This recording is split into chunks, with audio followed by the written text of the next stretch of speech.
Hey, happy Friday. What Happy is up? Friday! What is going on, everyone? My name is Chris Lynn, and you are watching the Hire Me podcast live show that we do every Friday on. Oh, our music is still going. Oh, What is going on? It's Friday, y'all. that's right. But this is the Hire Me podcast live show that we do every Friday, 10 a.m. Pacific, 10 a.m. Yeah, I said that right. 10 a.m. Pacific, 1 p.m. Eastern, where we are focused on elevating today's top talents. And every Friday, again, we are here to have a conversation with all of y'all and whatever might be on your minds as you are navigating this search and this job market. Real quick, make sure you subscribe and give us a follow everywhere that you find us, either on podcast or if you are watching this. We've got the little things. Which finger do I use? This We're one here, so on no, LinkedIn like and this. YouTube. Yeah. Which one do I Yeah. use? And again, my name is Chris Lynn, and I'm here as always with my co-host Heather Balcerek. Heather, what's going on? Oh gosh, it's Friday. I do want to just call out. I love that you made these little QR codes, but and that the YouTube is with me because I have red glasses and it matches. I'm just Yeah. saying. That's good work, sir. Good graphic design. So Chris, I put in my post when I talked about I shared this on LinkedIn today. But that earlier this week I sent you a text message and was like, "Hey, can we talk about this thing?" And you were like, "Sure." So I wanted to talk. Ooh, a lot of words. I wanted to talk about um, the different types of job seekers because it dawned on me, like when you and I were looking for jobs, right? We were open to work because we had gone through a layoff, right? And that's a whole ball of its own emotions and drive. Then you have the people that I'm thinking specifically right now about Amazon and the return to work office stuff that I keep reading about in the news and these articles and these emails that people are getting like, hey, if you don't return to the office, we're going to take that as your resignation. Deuce it. Like that is so being in like that situation and thinking, okay, I'm now going to have to job hunt. That's a whole mindset, right? That you have to figure out and work through. And then you have the people that are in a toxic work environment that there's it's not a good place, but they're scared to leave because it's stable. They're like, well, at least I know I know the crappy stuff here. I don't know what the crappy stuff is like over there. It's like I'm Totally. just gonna stay. So that's a whole different type of mindset and like how to jump start into your job seeking journey. Um, so yeah, that's what just kind of where I'm at. So just open discussion on Yeah, on these different pieces. there's so many different types of job seekers, and it does change how you are going to, um, it changes how you strategize a little bit. And it definitely changes how you talk about your situation, right? Mhm. When you are laid off, I think when you're talking with recruiters, when you're talking with hiring managers, and you say, "Hey, I was affected by a layoff," you can be very straightforward and just say that, right? Yeah. Everyone knows that's what's happened over the last year. It's very clear. You could even, if you are even more uncomfortable saying it, you can say, "I was affected by a mass layoff," right? And Yeah. that very clearly says it was not of my own doing. It was an organizational thing. The company made that decision. It had nothing to do with my performance. Something like that, right? Whereas if you are leaving a toxic work environment or you're being forced to come back to the office, you do need to frame that differently in my head. At least my opinion is, Yeah. right. If you are being asked to return to work, you need to start. Actually, the two are pretty similar, right? Is toxic work environment like return to work? You can say the work and something along the lines of like the work environment has been shifting the um and I'm looking for an environment or culture that uh I that better reflects my values, something like that. It could Yeah. be something like that. plain and simple. Mhm. Heather, what do you think? I agree. It's, saying that you were laid off, it's just that. And you don't have to go in deeper, right? Because you don't want to disparage the company or anything, because that's a thing when you're interviewing. You don't want to talk bad about your current company. And I think that's where when you're talking about, hey, I'm looking for a job because they're asking me to return to office and I don't want to, right? So you want to make sure that you're not coming across as negative or or like I'm not a team player, right? No, it's just what's best for me and my family, me and my life, is to not do that. So being able to frame that in a way of liked what you said about right now I'm not, I'm looking for an organization that I can align my values and the culture that I'm looking for, um, because things have been shifting where I am Yeah. now. I think that's a really good way to put it, and I think what you have to be careful with, though, with something like that, either talking about the return to office or a toxic work environment, if that's the reason, is to not go too far. Yeah. And so you wanna write it down. Please write it down. Write it down. Don't go off the cuff on that for sure. Yeah.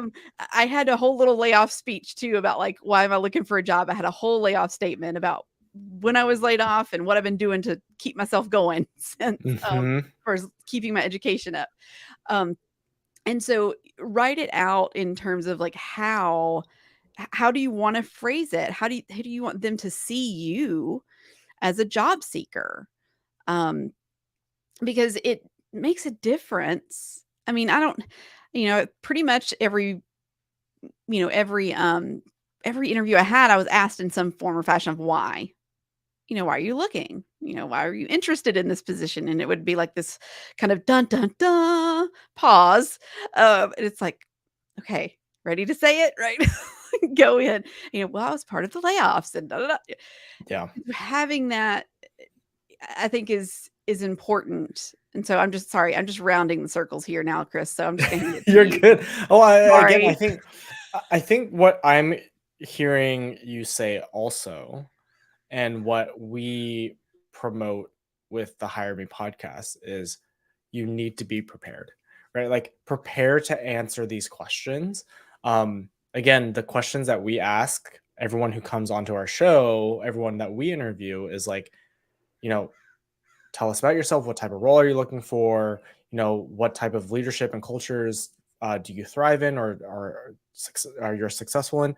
These are kind of standard questions that you'll get in any interview. But again, the other one that we're highlighting right now is like, why are you looking?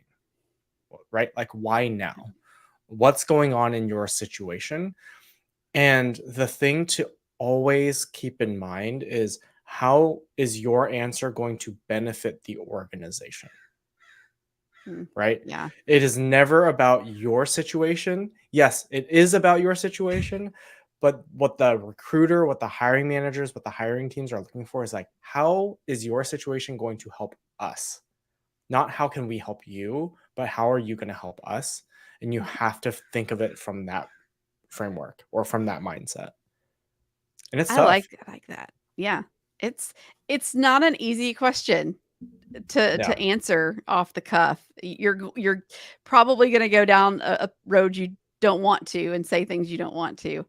Um, One of the things I think about in a job I left previously, on my own terms, right? Like it was kind of a slightly toxic culture in some ways. Some ways it was a great culture, just kind of depended on what you were doing and who you were with.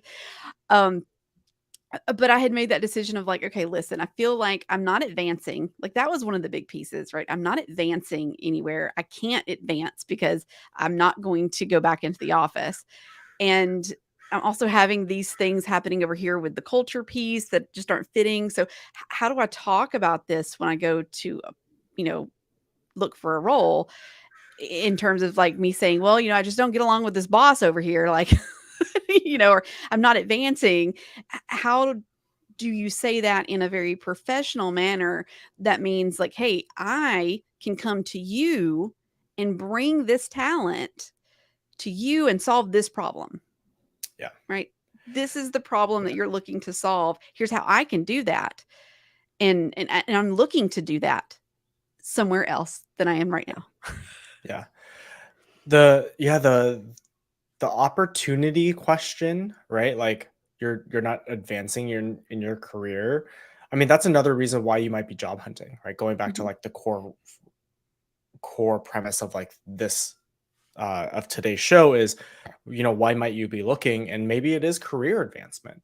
And if you're looking for a career advancement, you should be answering, when they ask, hey, why are you looking? Is I'm looking for opportunities to better opportunities to advance in my career, right? Or if they say, well, why can't you get that in your current organization? And you can say, I've exhausted all of my opportunity or all of the options for me, or the career paths that are provided to me in my current role are not available, are not the ones that I'm looking to grow in the Yeah. future, right? So a lot of kind of reframing, a lot of kind of like wordsmithing a little bit, but it's very valuable because you're not attacking your old organization. You're just shifting and saying, hey, look, I'm looking for something else, Yeah. right? Yeah. Yeah. Do you feel, Heather, do you ever feel like that's like kind of towing the line a little bit? I'm going to go off on a little tangent, but like it's when you are reframing the way that you're sharing the information. I know we've gotten this question a couple of times actually, is like, do you feel like it's deceptive or from like, yeah, do you feel like it's a deceptive practice to say, hey, like I don't want to talk about my toxic boss and I'm not going to, say that's the reason, Yeah. but you can't say that's the reason, Right. right? So for people with like, do you feel that that's a deceptive practice? I don't think so. I don't feel like it's deceptive or manipulative in any way because you're telling the truth. This is why, I'm wanting to leave this company because, I can no longer advance or the career path, but you're saying it in a way that's going to keep them in a positive mindset because usually you get this question at the beginning of a phone screen or an interview. And if you start out and you start talking about your toxic boss, Yeah.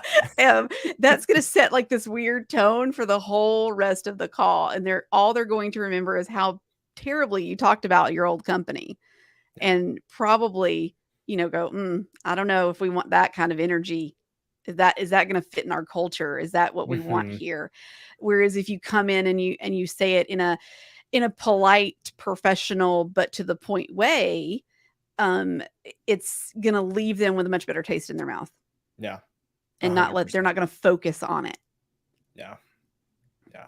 Absolutely.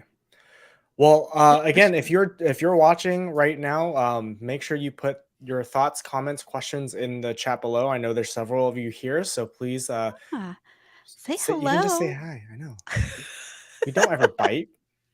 No, If anything, we're just gonna giggle and exactly. fumble over our words a little bit more. So, The typical yeah, typical typical. thing. Typical Um, Heather and Chris Fridays. that's Yeah. right, that's right. So what Um, else? I mean, what else are you thinking as far as like what people should be looking at, or focusing on depending on their situation? so I think too, when depending on why you're looking, I think it's like when you start, "Hey, Sandy." When you start looking, it's the mindset of why you're looking, and I think that's something that we've talked about several times. Hi, Jamila. We've talked about several times with several different guests is the mindset piece, right? It's not just let me put my resume out there. I'm ready. Let me put the resume. No, Hmm. you got to think about it. Where do you want to be? What do you want to do? And especially if you're leaving a culture from, hey, Michael. Now we got everyone. So Everyone's saying excited to hey. see these people. Um, so Michael from Las Vegas is calling in. Uh, but you've got to think about, if you're leaving that kind of toxic workplace, your mindset is one of like, I just need to go. I got to get out of here. It's, I'm overwhelmed. I'm stressed. This is not a good place for me. It's not healthy for my mental health. If you start to apply out of that place, you're probably not going to get very far. in your job search. So you have to think, okay, yes, this is how I feel. Those are valid feelings um, regarding your current company, but I want to think about how do I want to feel in my new company? What's the mindset and the image I want the new company to see? Because I want to make sure that I can be there. And they Yeah. can see me in my full potential, not the me that's over here after work every day about to like, go crazy, pull my hair out because they're driving me Yeah. crazy. um, and so I think it's all about mindset that you have to get yourself ready to do the actual job search. Yeah. I think that's a really good point. And our last guest last week, Anna Morgan, talking about self-care as well, right? Is that's I feel or the conversation led me to believe that thinking this through wherever you are in your search or however you are searching or the reason why you're searching, taking a moment to pause and look at, okay, well, why am I searching? What am I looking for? Taking that step back will help. Hey, May, good to see you. um, and it's so important to really like it's almost like a reflection period, right?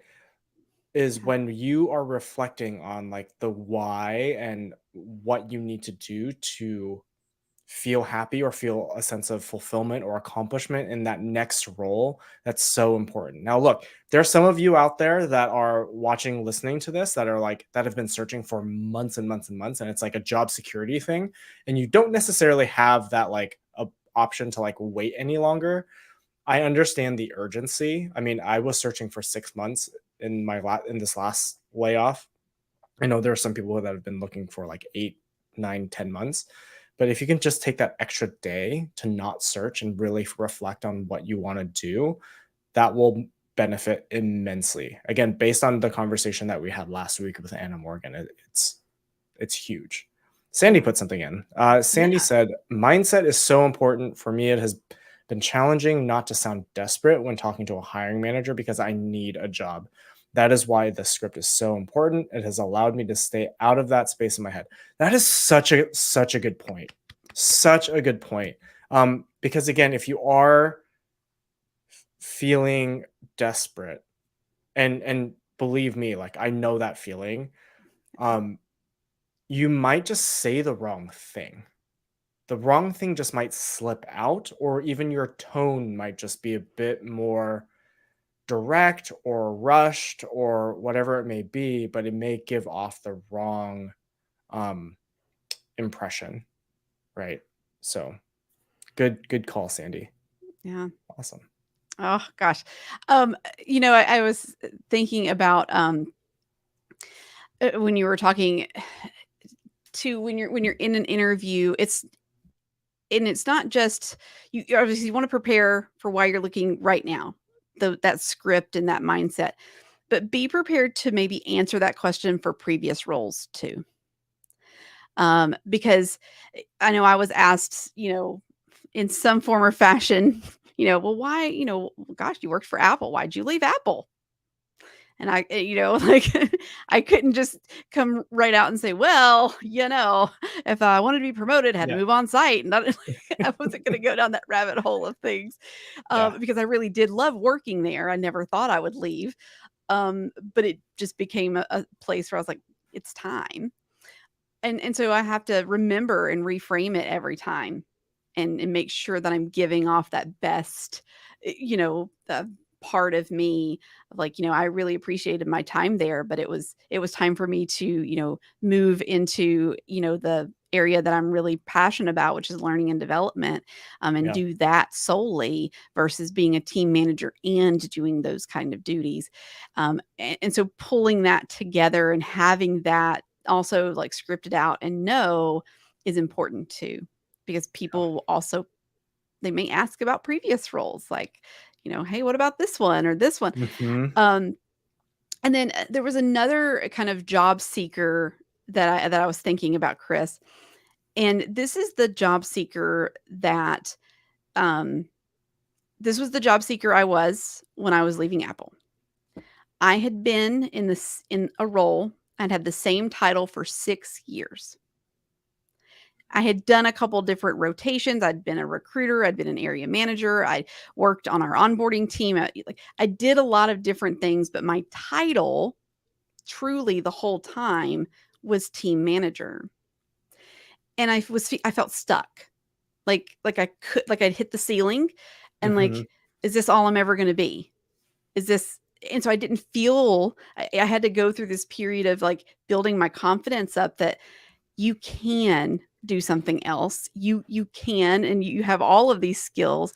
And it was really when I paid someone to redo my resume. I went on Fiverr, and I didn't pay hundreds of dollars, and I didn't pay $5. I paid like 70. Somewhere there in the Yeah. middle, right? Yeah. I put a small investment in, had somebody rewrite my resume, and it wasn't until then that I realized how much I actually knew and can do and can bring to a company. Yeah. Um, and so that's another type of job seeker, is those that don't feel confident that they can leave Mhm. um, when they really can. So this is something I love, right? Because recognition in and of itself in our society is actually very low, right? Like we don't recognize good work enough. It's very easy to criticize, right? Everyone can very easily be a critic. One thing that I recommend you all doing, if you haven't already done this, is go back to previous coworkers or people that you worked with. Maybe not continuously, but maybe like on a one-time project, and ask them for a recommendation on LinkedIn, or ask them just straight up, what, we worked together. Can you give me like my top 3, 5 strengths? What did I do really, really well when I worked with you? And if you worked with these people closely and often, maybe ask like, hey, what are some of the things that I did that were impactful to our team or the business? Because now you also have some things that you can put on your resume. They might say, "Hey, you helped us streamline this process and it led to, us saving X amount of dollars in labor," or something like that. Like that will give you things to put on your resume or to highlight on your LinkedIn profile where you're like, this is the impact that I've got on the business. And again, it's also stuff that you can say your in your interviews. It's like, hey, yeah, like my team members have continuously said, I'm really great at eliminating silos within organizations and building up collaboration opportunities. So yeah, reach out to people that you've worked with. That is not only something that can help your resume, your LinkedIn profiles, but it can also be a great, great confidence booster. Yeah. Oh, I like that, Chris. I like that a lot. Use the Um, people you've got. You've already worked with them. yeah. You're all awesome people. Just tap them on the shoulder, be like, "Hey, can I bug you for like 5 minutes?" Yeah. Oh man, I love that. And if oddly enough, I was doing something. I actually did that with a couple of my friends. I was looking for what am I good at, as I'm working through building, getting ready to start my coaching business. And I was like, I don't know, what can I coach? Like, it's like, what am I good at? Uh, like deer in the headlights look. Yeah, And so I'm texting my friends, okay, give me 3 things. So 3 things that you think I'm good at. What is that? And I got so many things back of process improvement and facilitation and this, and I was just like, oh yeah, that's yeah, right. I yeah, can do that stuff. That's right. yeah. Thanks. It's that reminder that you need sometimes in those spaces. And I know that and I'm gonna get to Michael's thing in just a second. Um but I think that one of the things I've started to do at my current job is, I have a file in my OneNote called Smile File. And so anytime that somebody gives me a shout out in chat or maybe an email or something like that, I take a screenshot of it and I put it in there. And that way, any of those days I need that mental boost of I know I know what I'm doing. I can go back and read it. Yeah. So it helps me. Um, Wait, let's real quick see. on that, Okay. real quick before you pull up Michael's thing. Yes. I actually just saw a video of how beneficial that is for performance review time, is they called it a brag box. So anytime that they got shout outs or they said, hey, they got something from someone else saying, hey, thank you for working on this project, or thank you for doing XYZ, they saved that and put it into a specific like folder. That way, when it came to performance review time, and maybe the performance review is negative or you're not getting the raise that you were hoping for, you can say, hey, look at all of these things that I did this last year or these last 6 months.